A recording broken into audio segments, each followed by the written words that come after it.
This morning, I'm having Doug Wood from the Paint Medic coming over to fix my front bumper cover because the clear coat is lifting off. I originally talked to him over a year ago, and he said I should try to get the dealership to fix it. After two different Toyota body shop managers told me it looks like someone else repainted the bumper prior to me taking delivery, and neither of them following up with me, I've called Doug back again. The damage is pretty bad on the front bumper cover, so he's going to take that home with him and then come back out later to fix this spot on the rear bumper where the clear coat is also starting to peel off. I didn't get any footage of Doug picking up the bumper, but here it is loaded into the back of his personal truck. While the front bumper cover is off getting repainted, I'm going to take this opportunity to sand all the rust off of the front bumper here, around the tow hooks especially, paint it black, and also check out the G2 brake caliper paint system. Both projects turned out nice.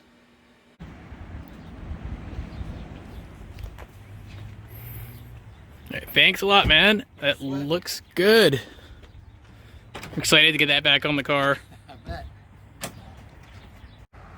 That looks great. And because business is slow, unfortunately, due to the pandemic, he was able to get this knocked out in a little more than a day. I can't even tell that I had issues with the clear coat and the paint on the bumper here. He did a really nice job. Aside from cleaning up some rust off my splitter support rods, he managed to get a rusted, seized-on screw off that I've been trying to remove for a while. He rethreaded the hole and then put a stainless steel screw in its place. The one he had was a little long, so he added some washers. I just got out of my web meeting, so let's see how things are going. Looks like he's touching up some paint chips on the bumper here.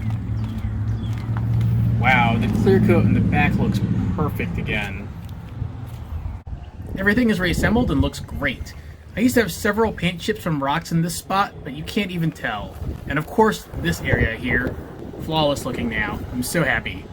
Let's go around to the back of the car and look again at the one spot where he had the wet sand and re-clear coat. You can't even tell there was an issue here. Finally, the one spot he was touching up earlier where the bumper touches the chassis was completely missing paint. It looks pretty good now. I wish I wasn't stuck inside working, otherwise I would have removed the bolt and pulled the bumper cover away to make painting easier. Otherwise, it looks good. If you're in the Baltimore area and you're looking for a mobile paint booth, I hope you check out the Paint Medic. Doug was very professional, friendly, and great to deal with. I hope this helps you out if you're local. If you haven't hit subscribe to my videos yet, please do so now. And as always, thank you for watching.